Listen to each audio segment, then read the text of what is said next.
My name is Anastasia Wesselink Moellering, and in December of 2019, I had an NDE. Now, this started when I went in for an invasive dental procedure. It's something that I had never had done before, and the process was going to be that the dentist put me in a state of twilight. And so this is kind of where you're not completely conscious and, all with it, but you're also not completely unconscious. So you're in this in-between place that they call the twilight. And so I'm in the dentist's office. The dentist is getting me prepared. I'm in the chair and I'm getting all set up with the medication that they're giving me.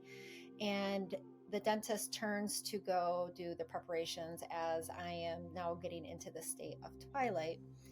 And as this is happening, I'm starting to notice that I'm experiencing this really strange sensation. It's as if I am taking a breath, and when I take a breath, I'm coming out of my body and then falling back into it. And at first, when this was happening, it felt a little bit uncomfortable. I didn't know if this was something that was typical because I'd never had anything like this done before. And so I wasn't really too concerned, but it continued happening. And it got to the point to where when I took a breath, it felt like I floated way above my body and slammed back down into it. And I thought at this point, maybe I should say something because it felt really uncomfortable. I had this immense pressure in my body. It didn't feel right. It felt uncomfortable. And the very next thing that happened before I had an opportunity to say anything is I took a breath, I floated above my body, and the next thing I know, I am in the ceiling looking down at my body. And so this was a really unique situation because as I tell the story from this point on, I do talk about everything as one thing happening before another. But what I was experiencing was the fact that everything was happening all at once. It was as if there was no time at all. And so I'm in the ceiling looking down at my body.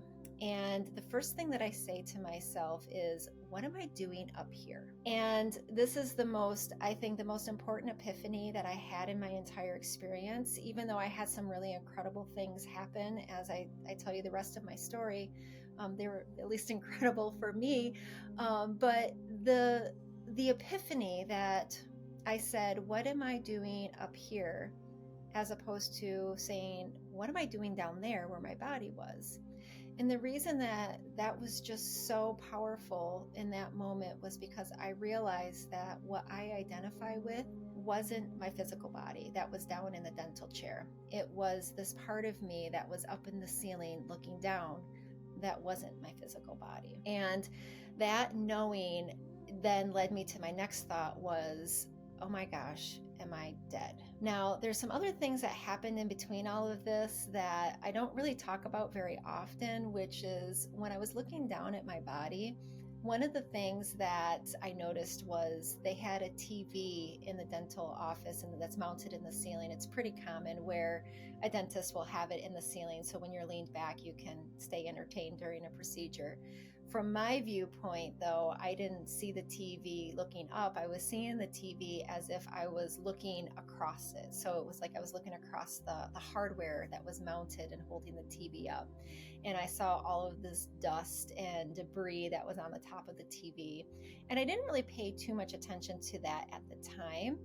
But the very next thing that happened is I flipped upside down and I'm now just what I feel like is inches from the ceiling, maybe even not even inches, maybe even less than that. It was like so super close to me. And I had this incredible feeling of wonder and awe. And so as I'm taking in all of the ceiling texture and the tiles, I'm noticing all the dust now in the ceiling. And it is the most miraculous thing I feel like in that moment I had ever seen. It was like a child getting a giant ice cream cone and their eyes are just super wide, or going to Disney and just being in this kind of place of awe and wonder.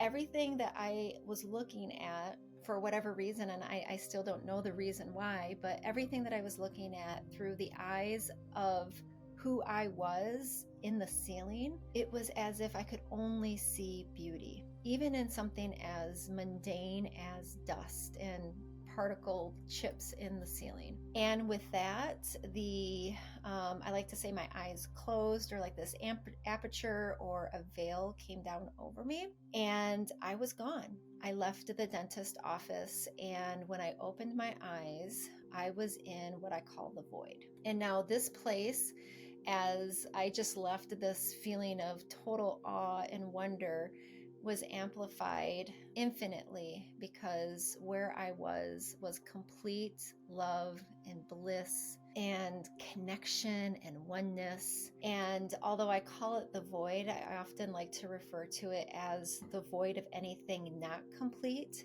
because in this place, although from what I could see, it was pure darkness, and that seems like that would be a really scary thing, it was the absolute opposite experience. It was just complete contentment, comfort, and an overwhelming connection and oneness with what I would call unconditional love.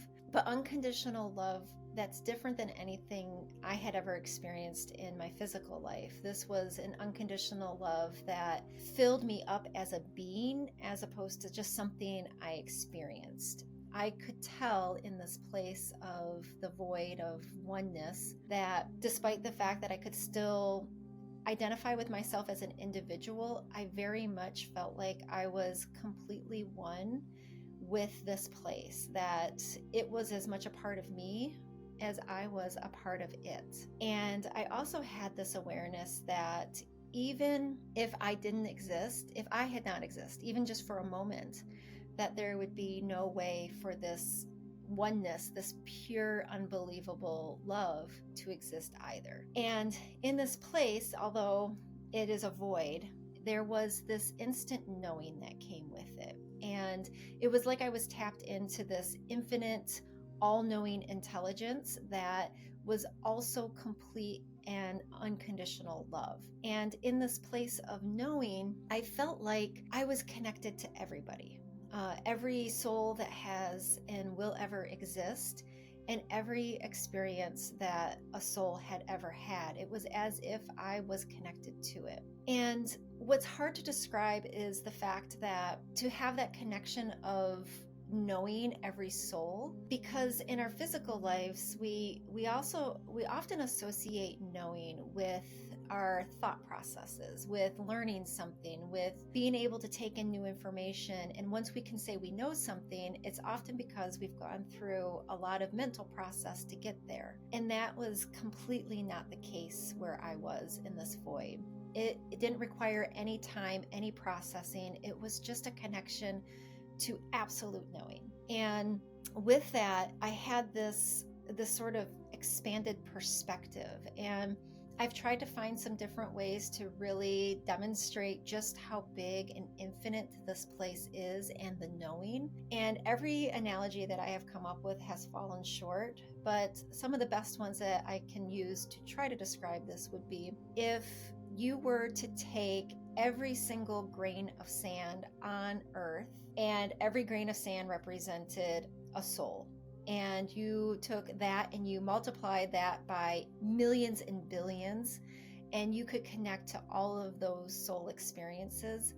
That is kind of close, I think, to trying to demonstrate just how big and vast this knowing and this connection of oneness was. And when I was in this place, I knew, like I said, that I had this individuality. I didn't think that at the time, but reflecting back on it, I knew that I had this point of identifying with an I as just me, not the I of the oneness.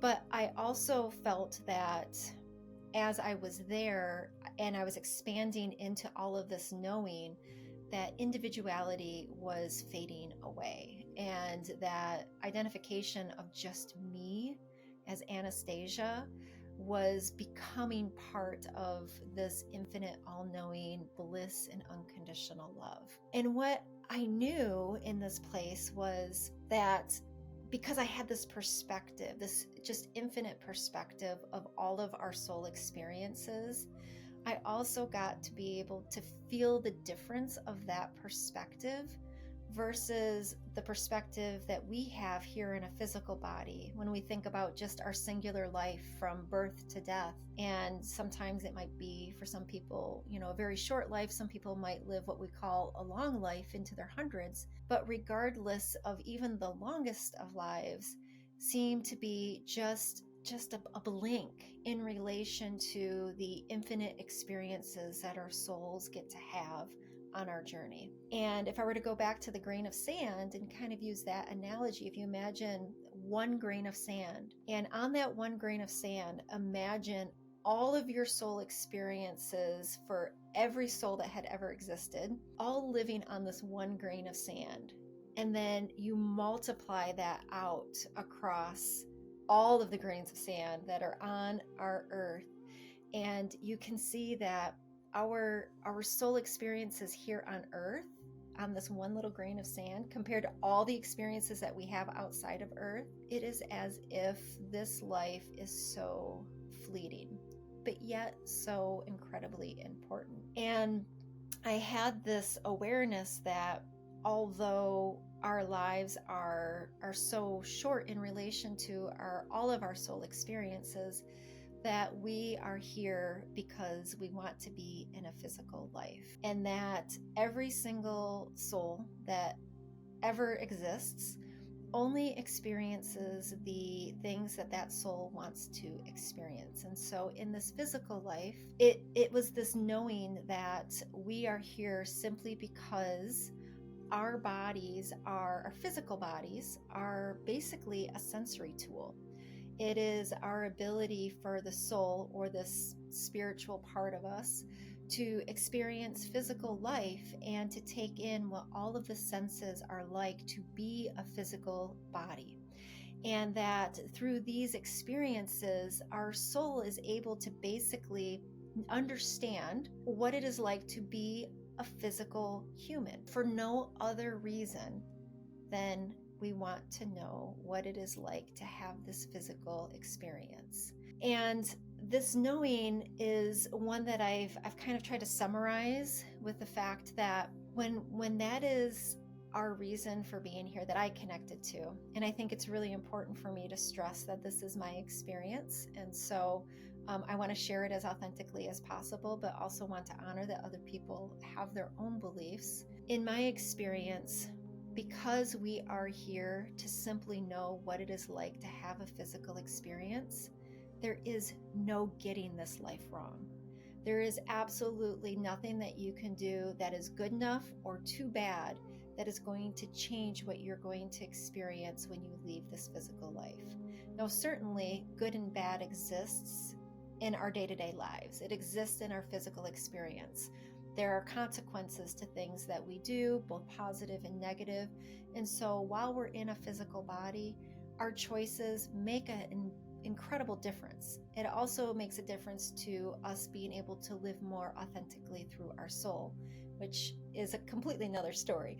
But when we think about the fact that our physical experience can't be wrong, there's nothing that we can do wrong because we're simply here to experience it. That also means that there are no lessons to learn in this life. The only thing that we're doing is we're basically learning how to operate physical bodies from the soul level. And, I've been asked over the years, why is it our soul would want to know what it's like to have a physical experience? And at the core, it is simply because we just want to know what it is like. But at the deeper level, from, the years that I've had to try to process and integrate this experience, it really feels like we are trying to live and connect our soul directly to our physical experience, so that our physical body and our souls are basically existing as one. So much like how I was experiencing this oneness in the void, that we will reach a point where we will have had enough experiences as a soul in physical bodies that we'll be able to experience that same oneness, that same unconditional love, that same access to infinite knowing while we are in these physical bodies. And that seems like a pretty big leap, especially for 100% of us that have all experienced some level of pain or trauma in our lives, it seems almost inconceivable that we could reach a point to where we experience bliss and unconditional love and infinite knowing. But that's because our physical bodies haven't evolved. And again, I really want to emphasize that this is my experience. And my takeaway from the experience is that our physical bodies haven't evolved enough to have that soul-body connection be consistent and strong enough for our souls to truly live through our physical body every minute of every day. But it feels to me from my experience that that is the motivation, if you will, to why our souls want to have a physical experience. It's as if it's the opportunity to expand unconditional love into the physical world, instead of it just existing in this other spiritual world, or the oneness or the void, whatever you want to call it, that we have the ability through strengthening our connection to our soul, we can bring more of that peace, love, joy, bliss that is our natural state of being, that's the natural state of our soul existence, into our physical experience. And it's kind of like, if I could try to give some examples, if you have ever been in a situation where you have been so completely immersed in something, and I like to use painting as an example because painting is something I love, and whether it's that or any other kind of creative process, it's easy to find yourself completely immersed in it, or what some people might call to be in the flow. And if you could imagine being so immersed in something that time just seems to not exist, that you are really kind of becoming one with what you are setting your focus and your attention on. In those moments, if you think about moments like that you may have experienced in your life, do you ever ask yourself in those moments, I wonder what the purpose of life is? You don't. You don't ask yourself in those moments, because the experience is, in that moment, you are really closely connected to your soul self. You're really experiencing that essence of no time, of unconditional love, of being connected in this feeling of oneness with what you're doing. That's the closest example of a physical experience that really aligns to this experience of being part of a oneness or an unconditional love. Because in that experience, you're not asking yourself, why are you here? What is the point of this existence?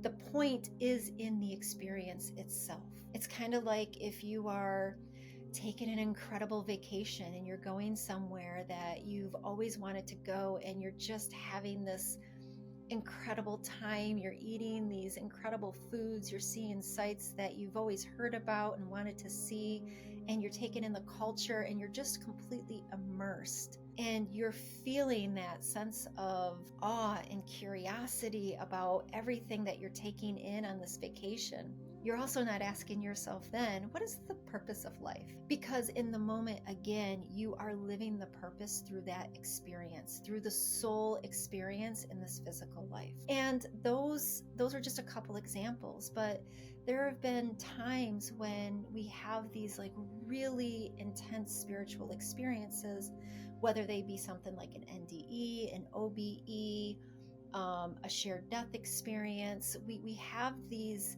instances where some of us have had these really intense spiritual experiences, and we also connect to this feeling of something that is so much bigger than ourselves. Sometimes people can get there through breath work or through meditation. And when we connect to that, we realize that that experience is so vastly different than our experience of just living through our physical awareness. And so if you think about this expanded feeling, this expanded awareness that I had in the void, expanding into this infinite, all-knowing oneness, I was expanding my consciousness, my individual consciousness, to become part of this infinite. I say consciousness. There's so many different words.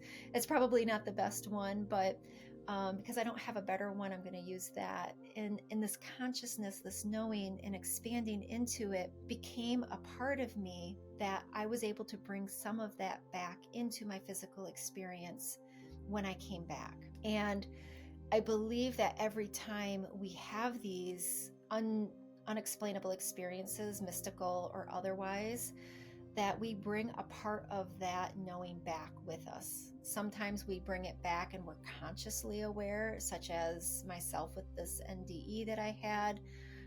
Sometimes we bring back the knowing, but we don't consciously know it, but it surfaces a little bit at a time throughout the course of our lives. It's often called integration. And so I feel like for me, over the last, 5 years, a little over 5 years, I have definitely been in an integration phase. And part of what I brought back from my NDE was this realization that everything is already known.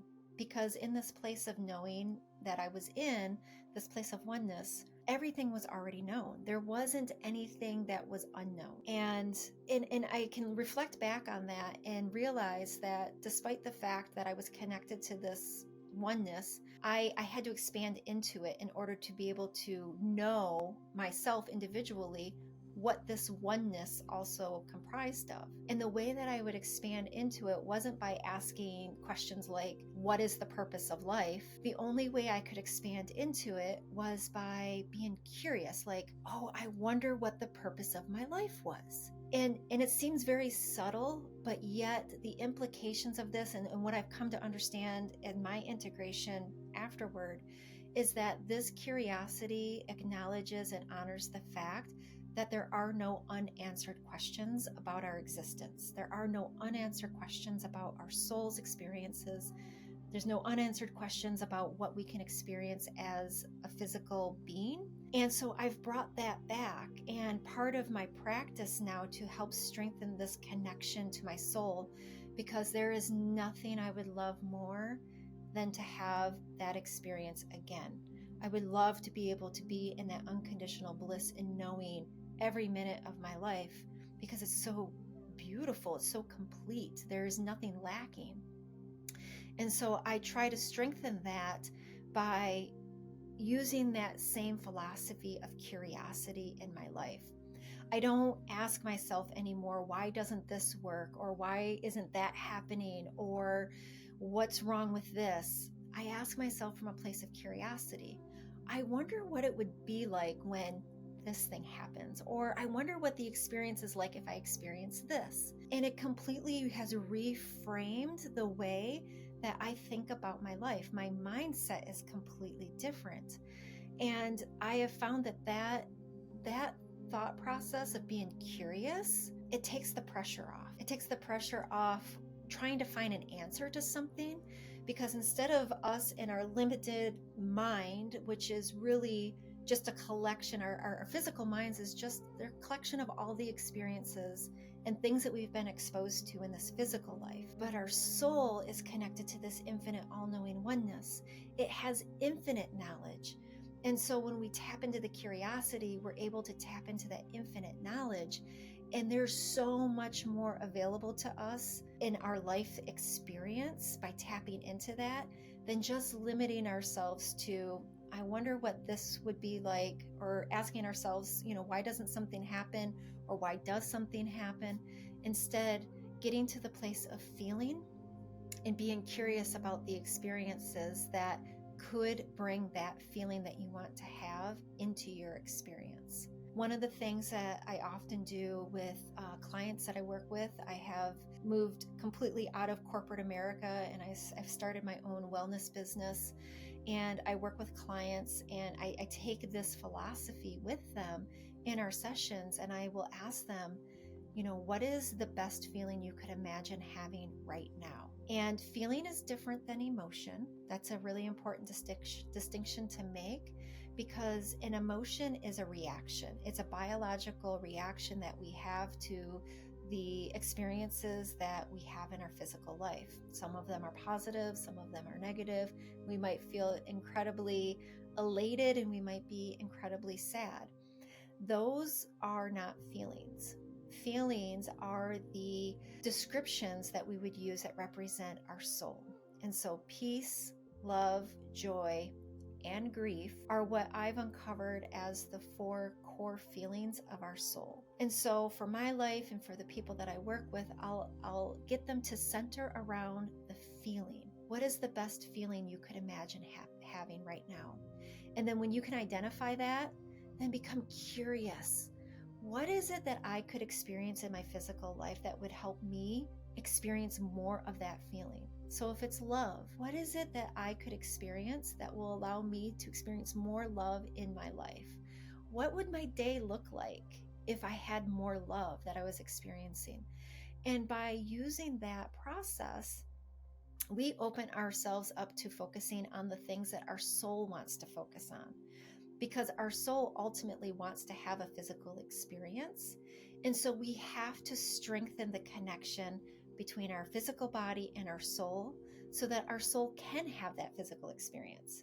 So doing something like shifting our mindset into the feeling allows us to shift ourselves so that our soul can be more in the driver's seat of our day-to-day lives rather than our minds. Another way I like to explain this, and it seems kind of timely because, there is a definite expansion right now of all things artificial intelligence.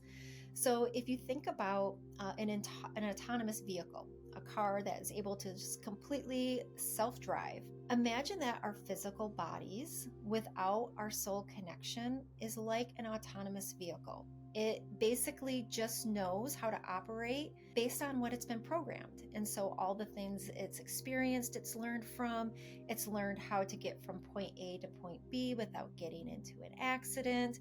It's learned how to drive in the most efficient way possible. It's basically learned how to navigate life based off of everything that it's experienced. But when you can put a person in the driver's seat, now it's no longer just about trying to avoid dangers or trying to, go the fastest route possible. It's also about the experience of it. And so when our soul is in the physical body's driver's seat, it's about experiencing life from that soul perspective. And when we tap into that, those moments, which for some that have had spiritual, mystical experiences where they've tapped into something similar to this, it's no longer about that being a once in a lifetime experience. It's about becoming a part of that every single day. And one of the things that can really resist or restrict our ability to reach that soul connection is fear. And fear acts as a kind of a boundary between our physical body and our soul. Because again, our soul represents everything that has ever been known.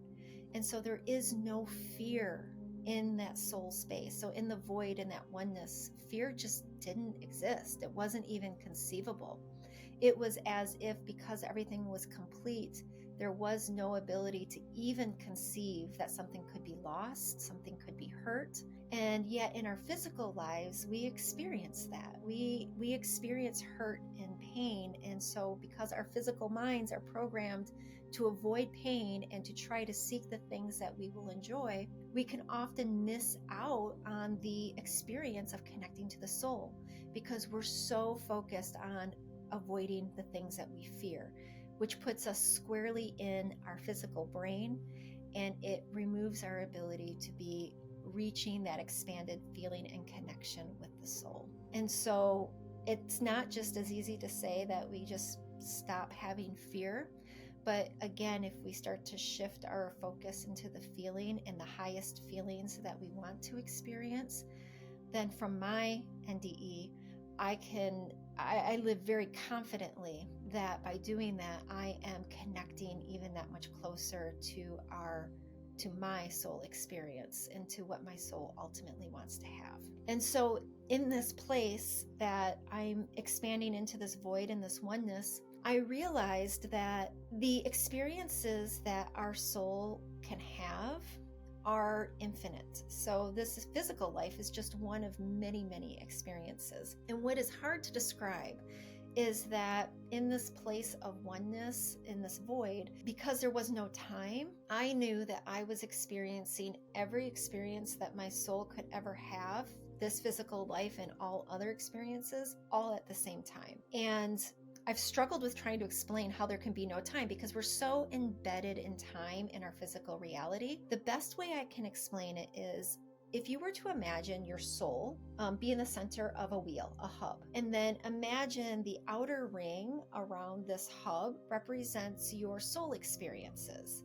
And this soul experience, especially in our physical life, is subjected to time. So there is a moving from one point to another. And so using our physical body and this physical life as an example, it's as if our physical life is moving through time around until we end this physical life. But from the center, there's these spokes. And so our soul can access any point in time of our physical life all at once, but then multiply that across all soul experiences. It's as if there's a connection to every single soul experience. And because in this place of oneness, that's connected to every single soul that has ever existed, that is the connection to every single experience every soul has ever had, and how it seems to be possible without there being time. It's not like we are living through the time like our physical body does as a soul on the other side, but rather we exist, but we have access to the experiences where time is present and time is not. And with that, it became immediately understood that we do not have a limit to what we can experience in the afterlife. So an idea that, a religious type of idea where we are only limited to either going to a heaven or to a hell, and that experience is completely driven by what we experience in this physical life, was absolutely not part of my experience. That our souls are so infinitely big and complete that, again, from my experience, it would be inconceivable for me to even try to comprehend that anything I do in this physical life is going to add or take away from my soul. It's actually the other way around. It's the soul adding to our physical life. And so it's not, if we do bad, then our soul gets punished, because our soul is already complete. There is absolutely nothing that can take away from it. And this physical life is, not even the snapping of a finger in relation to all of our soul experiences. And so this idea that, our soul can only go to one or two experiences in the afterlife was absolutely not part of my experience at all. It was an infinite number of experiences that our soul could choose to have. And it had nothing to do with this physical life as a determination of what we got to experience in the afterlife. So we weren't only allowed to experience, certain things. There wasn't only one path I could go down as a soul. It was this connection and awareness of all of those experiences, and then becoming curious as to maybe which one I would want to go experience. And with that, knowing that there is no getting this life wrong, that there is nothing that we can call good or bad here, I realized that this life is such a precious gift. And I don't say that lightly, because I have definitely experienced my share of trauma and abuse, and there are things that I've experienced that I would never wish on anybody. And yet, after having my NDE, I can say with absolute confidence that that is not why we're here. We're not here to experience pain. I would never say that this physical life is a school, that we are simply here to experience the peace, love, and joy of our soul in this physical body. And there is an element of, learning, maybe from the perspective of our soul becoming better integrated with our physical body, and then our physical body learning what it is like to let the soul be in the driver's seat. From that perspective, I would say there is a learning for our physical body, but from our soul doesn't need to learn, because our soul is already complete. And with all of this knowing, and far more knowing that I connected to in this place of oneness, I realized when I snapped back into my body. I came back to, I don't know exactly how long I was gone. The dentist was there, obviously attending to me with great concern. I was not resuscitated in that normal sense. But I was definitely not alive in the sense that I wasn't present in my body. And then when I came back, I remember this immediate, first of all, just complete discomfort of being back in my physical body. It was as if all of the physical senses were so heavy and so, I don't want to say dark, not dark in that sense, because I just came from this complete darkness, but just this like limitation, I guess is a good way to put it. This feeling the absolute limitations of being a physical body. And for a moment, I was straddled across these two places, my physical body that I was back in, and still having a foot in this oneness or this void that I had just came from. And I remember just this desperate feeling of going back, of not wanting to be in my physical body, of not wanting this connection to go away. And yet it felt like it was like sands going through an hourglass. And I couldn't grasp it. I couldn't hold on to it. And the connection completely closed. It was as if that aperture that had opened up when I went into the void closed right back down again. And at that point, I must have gone unconscious again, because I do not remember anything else from the rest of the procedure. And I came back with this insatiable need to, one, figure out what had happened to me, because it was beyond anything I had ever experienced before, as well as understand, how do I get back to that? There was this immense desire to reconnect to it. And yet at the same time, because I came back with this knowing, and again, this connection that I had was so vast, I feel like I only came back with just a drop of what I connected to. But what I came back to led me to wanting to know, how do I build this life that I have from this point on, with this knowing that my soul is ultimately trying to have this physical experience. And the greater of the connection I make, the greater the experience will be for me as a physical body to have in this physical life. And so I, like many NDEers, there is like a line that gets drawn in the sand of life, where there's everything that happened in your life before an NDE, and then there's everything that happens after an NDE. And one of the things that happened before I had my NDE was, I was very much a corporate driven person. I lived my life for all the things that many people focus on as they consider, how to build their lives and success, and what they think is going to ultimately make them happy. And so I was a vice president in a corporation. I had my eyes set on growing my career to the point of becoming CEO. I saw myself as, a hardworking person, mother, wife. There were all of these attributes that I really would have considered myself before my NDE. And after my NDE, I quit my corporate job. I started a wellness business. I no longer think of myself and my life successes as what I can achieve, either monetarily or career-wise. I think about my life successes. How much of this experience am I having? Have I allowed my soul to be connected? How much of this experience am I connected to that really deep, infinite, unconditional love? And that is how I gauge what I would call now a successful life, is how much of it I truly get to experience through peace, love, and joy. And yet I still don't have the answer to it completely, despite what I experienced and just this little nugget of knowledge that I brought back. I am still experiencing more. I'm still unpacking things that I know I brought back, but I couldn't quite comprehend, because it's like, people use the term download, and I'm not a huge fan of that, because it usually has like this implication that, only some people can download information. That's not the case. Everybody can have a connection to their soul.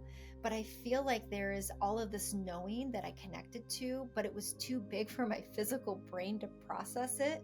And so it requires this time to really kind of get through every little aspect and to the point to where I can really comprehend it. And the the best way to try to explain this is I really truly think our physical brains at this point in our human evolution are not evolved enough yet to completely handle the processing that would be required to know everything that our soul and that this oneness knows.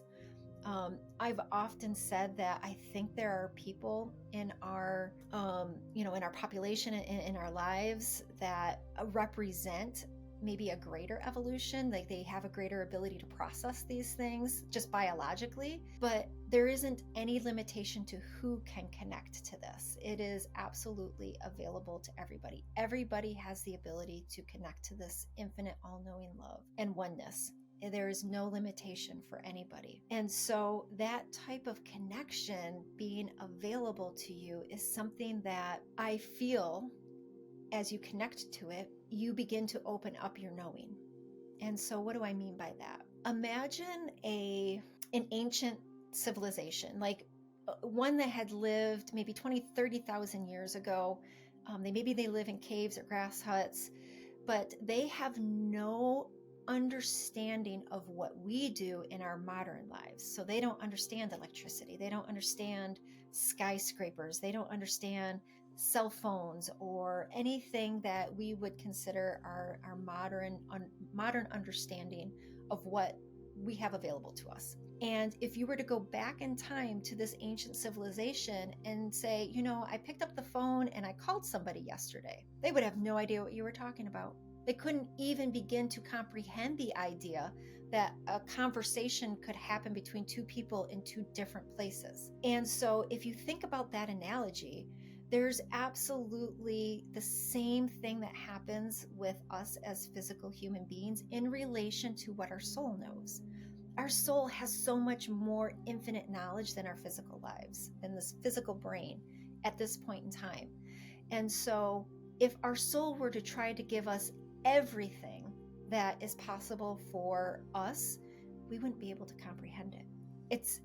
It's even something that when you think about just trying to describe no time, where, I go into this place where there was no time, and other NDEers have talked about that too, that there is this experience of just linear time dissolving. But to try to explain that is really difficult. Well, imagine even more advanced things that our soul knows.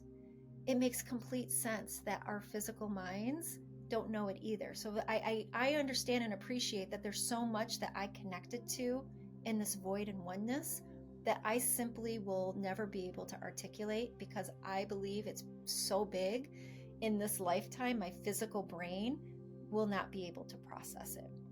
And I think that's the beautiful part about our humanity, to evolve into the place where we're building this spiritual knowing. We're building this understanding that there's so much more to who we are than our physical bodies, that there is this aspect of us that we can connect to. And that as we build that spiritual knowledge, we are opening up ourselves to the greater and greater understanding of what our possibility and potential is.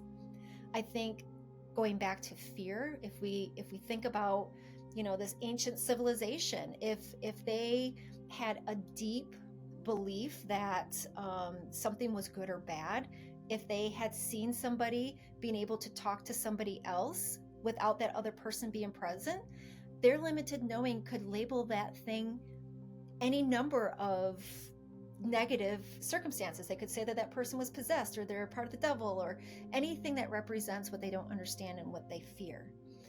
And that is the thing that will limit our ability to be connected to this infinite all-knowing nature and build upon it in our physical lives. If we can, and I have, again, I do not want to come across as, discounting religion or religious beliefs. I feel like the ability to use religion to understand that there is something bigger than our physical selves is a beautiful thing. But if we limit ourselves and we only look at the things that we don't understand as through the lens of something that's bad or something that's evil, then we limit our ability to grow our knowledge of who we really are at the soul level, which limits our ability to bring that knowledge into this physical life and to evolve humanity over time to really begin to understand these more deep and complex spiritual aspects of who we really are. And so through the last few years, I've been building this knowledge. I know that I'm going to be integrating this through the rest of my entire life. I try to share what I've learned as I'm learning it, I should say integrating it, since my NDE. I by no means see myself as somebody who has all the answers. As a matter of fact, I see myself as somebody who, now I know, only has just a speck of the answers. And yet I still have this complete understanding that I can't get this life wrong, that there's absolutely no choice I can make, nothing that I can do that's ultimately going to say, I did this life right or I did this life wrong when it comes to an end. And with that, I encourage, if there's any one thing that I would encourage anybody to take away from my experience, is to let yourself off the hook, to allow yourself to be curious about what life has to offer, to encourage yourself to prioritize connecting and to deepen the understanding of who you are outside of a physical body, to recognize when fear is playing a role that's limiting you, and to do everything in your power to try to look at life through the eyes of your soul and see peace, love, and joy in everything.